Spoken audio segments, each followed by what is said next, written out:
Cómo enseñar y aprender matemáticas con el cine, de José María Sorando Musás. Él es miembro de la Federación Española de Sociedades de Profesores de Matemáticas. Y este artículo está publicado en Ciencias, revista de la Academia Mexicana de Ciencias, en el volumen 72, número 3, julio-septiembre de 2021.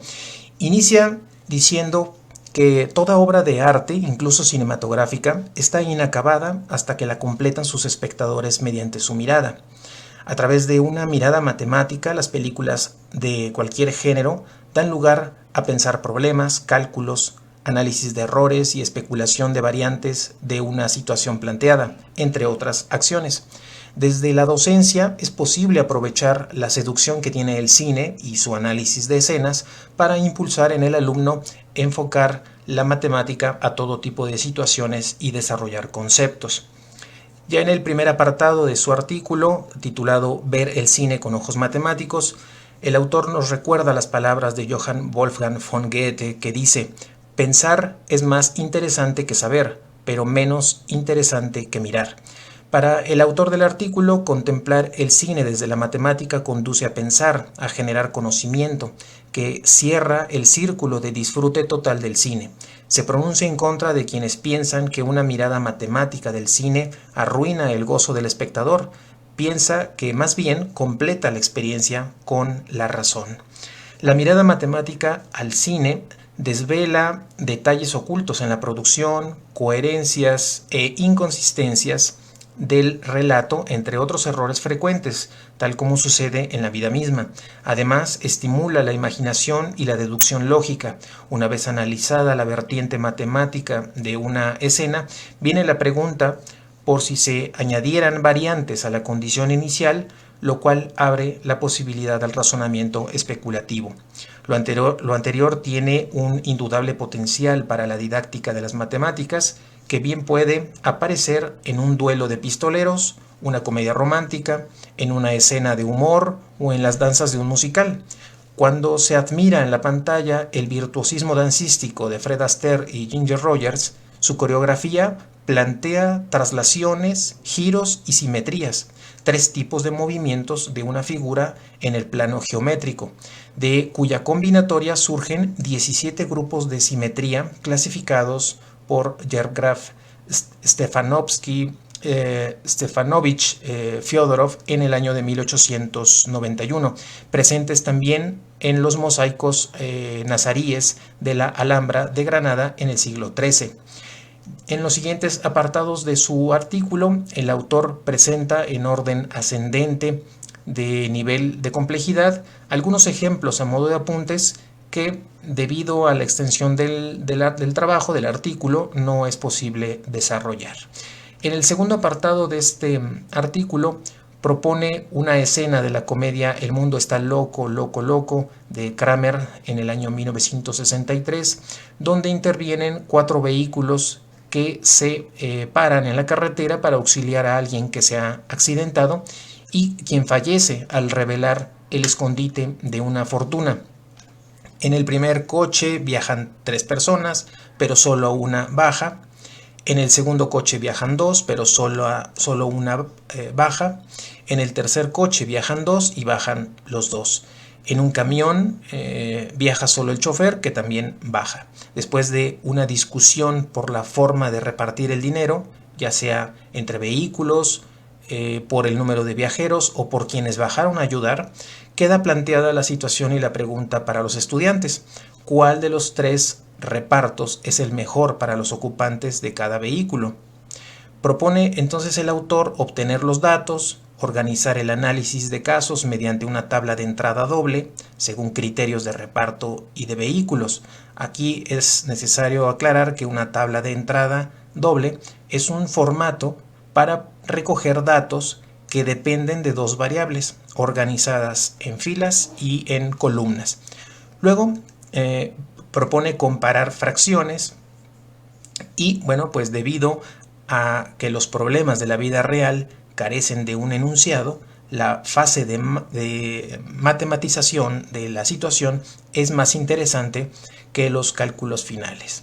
El tercer apartado, titulado Matemáticas Zombies, nos habla el autor que debido a la proliferación de películas y teleseries que abordan experimentaciones que degeneran en epidemias de zombies y vampiros, propone trabajar con la película Guerra Mundial Z de Forsters del año 2013 sobre ritmos de propagación que permitan estudiar modelos de crecimiento. En el filme, una epidemia de zombies fue provocada por un virus que en 11 días ha alcanzado a 3.200 millones de personas. Se puede plantear las siguientes preguntas, dice el autor. ¿A cuántos humanos infecta cada zombie al día? ¿Cuánto tiempo pueden seguir creciendo a ese ritmo? Propone entonces considerar primero el crecimiento exponencial y luego el modelo logístico, en cuyo caso el rápido crecimiento inicial se ve atenuado por la escasez de recursos hacia un límite asintótico. Un límite asintótico es el límite hacia el que se aproxima una serie de valores indefinidamente sin alcanzarlo nunca. Por analogía, también propone estudiar el caso de las estafas piramidales y su seguro colapso. El cuarto apartado de este artículo se titula Valoración del riesgo. Aquí propone una escena de la película Misión Rescate o The Martian de Scott del 2015, donde la NASA se enfrenta al reto de rescatar a un astronauta accidentalmente abandonado en Marte por sus compañeros de la misión Ares 3. Aparecen entonces dos opciones: enviarle comida por medio de una sonda especial o una sonda espacial para que sobreviva hasta la siguiente misión Ares 4, o bien mandar de vuelta a los tripulantes del Ares 3, quienes aún no regresan a la Tierra. El autor explica que para valorar opciones y tomar decisiones en situaciones de riesgo se utiliza la matemática, el promedio de posibles ganancias y pérdidas en cada operación, considerando en el cálculo no las frecuencias de cada ganancia o pérdida, sino sus probabilidades. Suponiendo la primera opción, la probabilidad de fracaso es del 95%, mientras que en la segunda opción la probabilidad de fracaso es del 20%. Aquí se pregunta el autor de este artículo, ¿cuál es la opción más favorable? ¿Hay otras probabilidades con las que ambas tengan la misma esperanza? En este último caso, señala el autor, la decisión sería matemáticamente indiferente. Humanamente, por obvias razones, nunca lo va a hacer la pérdida de un ser humano, y esto puede dar lugar también a la reflexión ética en una clase de matemáticas. Aquí el autor dice que aunque la clase sea de matemáticas, ¿por qué no también incorporar algún elemento ético? El quinto apartado de este artículo, titulado Cine en la clase de matemáticas, el autor nos va a hablar sobre sus 10 años de experiencia al utilizar el cine en las clases en secundaria. Plantea algunas conclusiones y dice que no basta con que haya matemáticas para que una película sea apta para el aula. Es importante asegurarse de que su aportación es pertinente para los fines educativos y que no contiene elementos indeseados. También nos habla de no cultivar prejuicios antimatemáticos que en ocasiones plantea el cine. Y que para transmitir el mensaje de unas matemáticas que sirven para la vida de todas las personas, no conviene mostrar en las películas o seleccionar películas en las que la matemática es usada solo por especialistas o en ambientes escolares o académicos, sino habrá que buscar películas en donde la matemática sea parte de la vida cotidiana de todas las personas. Además, es necesario escoger entre dos modalidades de uso en el cine, ya sea el que se pueden utilizar películas completas, que se proyecten películas completas en la clase, o bien escenas aisladas. Por un lado, una película completa exige más tiempo y pocas veces ofrece núcleos de interés matemático en todo su desarrollo, en toda la proyección, en toda la película, con excepción de algunas, y nombra, por ejemplo, La habitación de Fermat, de un autor que se llama Piedrahita y Sopeña, del año 2007, donde sus protagonistas se van a enfrentar a retos matemáticos que pueden ser interesantes en la clase, pero esto es porque de manera muy particular, muy peculiar, esta película, La habitación de Fermat, en todo su argumento podría tener interés para una clase de matemáticas. Por otro lado, al utilizar fragmentos de películas con escenas que en sí mismo tengan un significado comprensible, lo que hacen es reforzar los objetivos pedagógicos. Propone además que se registren las conclusiones a las cuales los estudiantes llegan en este tipo de actividades en donde el cine está presente para fines muy diversos que puedan servir más adelante al docente. Para el autor existen 5 tipos de aprovechamiento educativo de las películas: motivar conceptos, repasar lo aprendido, resolver problemas planteados o sugeridos, detectar errores matemáticos y plantear cambios de las condiciones y deducir las consecuencias. Aclara que es posible aplicar esta propuesta en cualquier nivel educativo, cuidando la concordancia entre la capacidad de comprensión del alumnado y el nivel de lectura de la escena cinematográfica. Ya en el apartado número 6, titulado Nuestra experiencia, nos va a hablar cómo es que desde el año 2004 han aparecido publicaciones que glosan y desarrollan esta propuesta del uso del cine en las matemáticas, en las clases de matemáticas. Sin embargo, resulta difícil para el autor evaluar su aplicación de otra forma que no sea la subjetiva. De forma inequívoca, dice el autor de este artículo, los estudiantes siguen la actividad con gran interés y motivación, pero no ha sido posible hacer una evaluación objetiva, cuantitativa, que se refiera al uso del cine, dado que siempre ha formado parte de una didáctica más amplia que involucra otros recursos más allá del uso del pizarrón.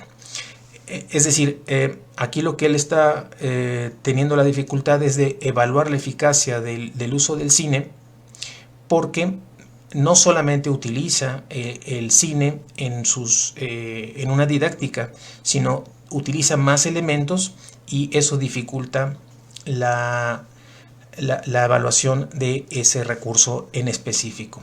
Este planteamiento, que él denomina matemáticas por todos los caminos, incluye, además del cine, juegos didácticos, análisis de noticias y de publicidad, videos educativos, simulaciones, resolución de problemas fuera del aula, concursos, fotografía matemática, materiales manipulables, exposiciones, lecturas, experiencias, efemérides, rutas matemáticas por la ciudad, etc. Para el autor, cualquier material o recurso tendrá cabida en clase, incluido el cine, de modo que la matemática no se limite a los libros y al pizarrón. Reconoce que esa didáctica global ha provocado un cambio positivo de actitud del alumno hacia las matemáticas, reflejando esto en mejores resultados académicos con respecto a otros grupos en que se siguió aplicando el método clásico de enseñanza-aprendizaje, es decir, la enseñanza de las matemáticas con el libro y con el pizarrón. Ya en el 7º apartado, que es la conclusión de su artículo, nos habla de que incorporar el cine en la clase de matemáticas es un factor motivador, rompe prejuicios sobre el carácter árido de una disciplina como lo es la matemática, lo vincula con las aventuras y la emoción, permite mostrar que, al igual que en el filme, nuestra realidad también admite una mirada matemática para mejorar su comprensión y tomar decisiones más convenientes. Dicha mirada, dice el autor, permite enfrentar los problemas sin miedo como personas dignas. Antes que el cálculo por máquinas, ese debe ser el legado que debe quedar en cada estudiante de matemáticas. Finaliza el artículo citando una frase de Hans Freudenthal de 1973, que es la siguiente: no preguntéis jamás cuánta matemática puede aprender un niño. Preguntad más bien cuánta matemática en la educación puede contribuir a su dignidad humana.